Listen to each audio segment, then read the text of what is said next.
Qatar Airways ने फंसे हुए मुसाफिरों को निकालने के लिए महदूद परवाजें चलाने का फैसला किया है। कतर एयरवेज की परवाजें मस्कत और रियाद से उड़ान भरेंगी।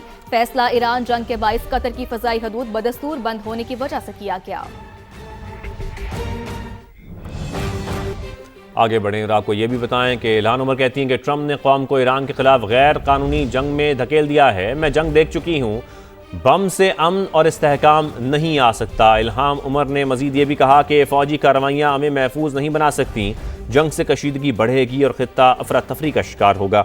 हमने सिफारतकारी को छोड़कर तबाही और बर्बादी को अपना लिया है। गलत फैसले की कीमत बेगुनाह अवाम और अमरीकी फौजी चुकाएंगे।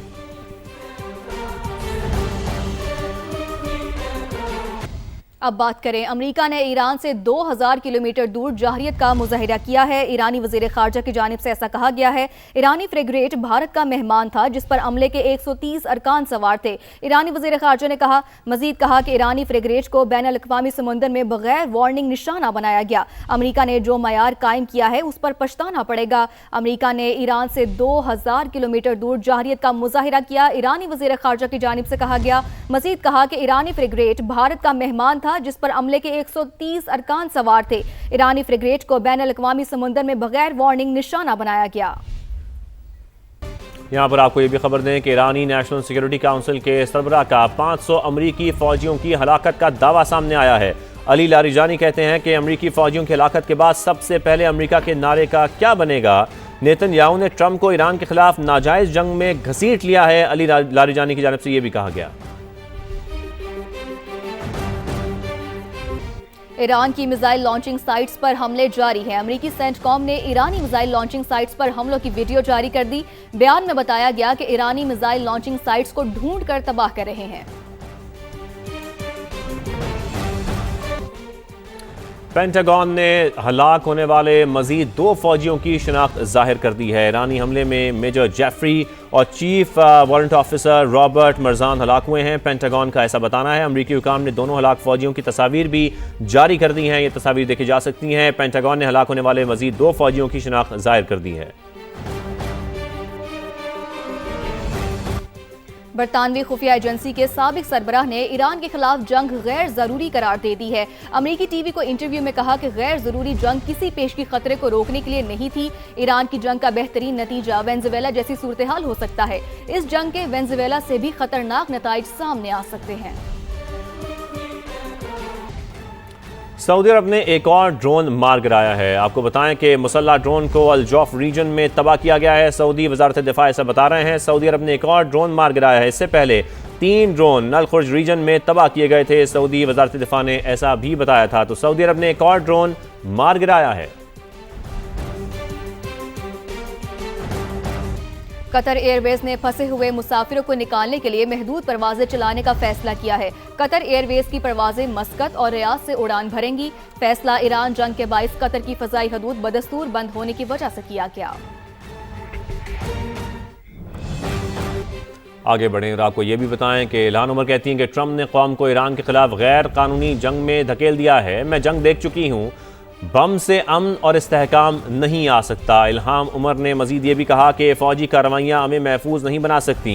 जंग से कशीदगी बढ़ेगी और खित्ता अफरा तफरी का शिकार होगा। हमने सिफारतकारी को छोड़कर तबाही और बर्बादी को अपना लिया है। गलत फैसले की कीमत बेगुनाह अवाम और अमरीकी फौजी चुकाएंगे।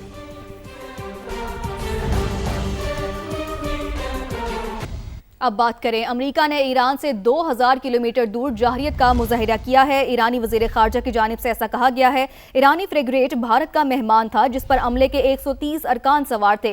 ईरानी वजीर खारजा ने मजीद कहा कि ईरानी फ्रिगेट को बैन अल-अक़वामी समुंदर में बगैर वार्निंग निशाना बनाया गया। अमेरिका ने जो मयार कायम किया है उस पर पछताना पड़ेगा। अमेरिका ने ईरान से 2000 किलोमीटर दूर जाहरियत का मुजाहिरा किया। ईरानी वजीर खारजा की जानिब से कहा गया। मजीद कहा कि ईरानी फ्रिगेट भारत का मेहमान था जिस पर अमले के 130 अरकान सवार थे।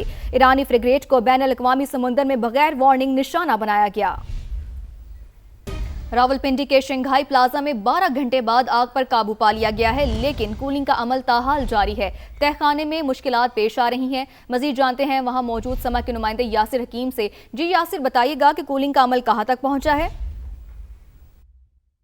देखिए, बिल्कुल बेसमेंट में जो आग लगी थी उस पर काबू पा लिया गया है और उसका कूलिंग का अमल जो है वो काफ़ी देर से जारी है। इब्तदाई तौर पर जो इतलात मिली थी उनके मुताबिक ये बताया गया था कि इस बेसमेंट में रेस्क्यू 1122 और फायर ब्रिगेड की टीमों को अंदर जाने के लिए रास्ता नहीं मिला। जो एक रास्ता था इस बेसमेंट में जाने का, उसे 3-4 शटर्स लगाकर बंद किया गया था, जिसके बायस उन्हें इब्तदाई तौर पर इस आग को बुझाने और वहाँ पर पानी का छिड़काव करने में मुश्किलात का सामना करना पड़ा, जिसके बायस इस बेसमेंट में चूँकि कहीं पर वेंटिलेशन का प्रॉपर सिस्टम मौजूद नहीं था और धुएँ के अखराज के लिए कोई भी जगह मौजूद नहीं थी, फिर इसके अतराफ़ में बाकायदा तौर पर डिगिंग करके धुएँ के अखराज का रास्ता बनाया गया, इन शटर्स को काटा गया और अब जो है वो बाकायदा तौर पर आग पर काबू पा लिया गया है। अब तक जो तफसीलात बताई गई हैं उनके मुताबिक ये बताया गया है कि इस बेसमेंट में मुख्तलिफ मोटरें जो थीं वो लकड़ी के डब्बों में पैक थी और उसके साथ साथ कुछ प्लास्टिक का सामान पड़ा हुआ था, जिसके बायस ये बार बार सुलग जाता था। इब्तदाई तौर पर रेस्क्यू काम का कहना है कि इस आग को 2 मरतबा कंट्रोल किया गया, लेकिन कंट्रोल करने के कुछ देर बाद दोबारा यहाँ से स्मोक जो है वो बाहर आना शुरू हो जाता था, जिसके बायस दोबारा ऑपरेशन जो है वो शुरू किया जाता था। अब बाकायदा तौर पर इस आग पर काबू पाया गया है, जिसके बाद धुएँ के अखराज के लिए फ्यूल स्मोक इजेक्टर्स का इस्तेमाल किया जा रहा है। मशरिक़ वुस्ता में जारी जंग के बायस खित्ते में फ़ज़ाई बहरान शिद्दत इख्तियार कर गया, जिसके असरात पाकिस्तान समेत कई ममालिक की फ़ज़ाई सरगर्मियों पर भी पड़ रहे हैं। गुज़िश्ता 5 दिन के दौरान 8 ममालिक की मनसूख परवाज़ों की तादाद 20,000 से तजावुज़ कर गई है। पाकिस्तानी एयरपोर्ट से छठे रोज़ भी मशरिक़ वुस्ता जाने और आने वाली 145 परवाज़ें मनसूख कर दी गई। मज़ीद तफसील जानेंगे नुमाइंदा समा जावेद असगर से। जी जावेद, आगाह कीजिएगा। जी, आज कराची से मशरिक़ी वुस्ता की 35, लाहौर से 29, मुल्तान से 12 परवाज़ें मंसूख की गई हैं। इस्लामाबाद से 35, पेशावर 14, सियालकोट 12, फैसलाबाद 6 और कोटा से भी 4 परवाज़ें मंसूख हुई हैं। जबकि मजमूई तौर पर ईरान पर हमले के बाद पाकिस्तान की मंसूख करदा परवाज़ों की तादाद 900 हो गई है, जबकि दुबई, अबूधाबी, शारजा एयरपोर्ट से हंगामी इनखला के लिए 167 परवाज़ें ऑपरेट की गई हैं और 8 मुल्क की फ़ज़ाई की बंदिश के बाद बुध को 4300 परवाज़ें मंसूख हुई हैं, जबकि ताज़ा हमलों से मुख्तलिफ शहरों में मुतअद्दिद परवाज़ें मंसूख की जा चुकी हैं और ज़राए का ये कहना है कि मुख्तलिफ एयरलाइंस ने आज दोपहर तक अपना फ्लाइट ऑपरेशन भी बंद रखने का ऐलान कर रखा है। जी, अपडेट्स के लिए बहुत शुक्रिया। यहाँ पर आपको ये भी खबर दें कि ईरानी नेशनल सिक्योरिटी काउंसिल के सरबराह का 500 अमरीकी फ़ौजियों की हलाकत का दावा सामने आया है। अली लारिजानी कहते हैं कि अमरीकी फ़ौजियों की हलाकत के बाद सबसे पहले अमरीका के नारे का क्या बनेगा। नेतन्याहू ने ट्रंप को ईरान के खिलाफ नाजायज़ जंग में घसीट लिया है। अली लारिजानी की जानिब से ये भी कहा गया।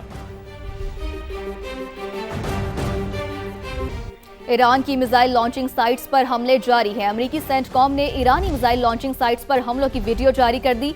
बयान में बताया गया कि ईरानी मिसाइल लॉन्चिंग साइट्स को ढूंढ कर तबाह कर रहे हैं।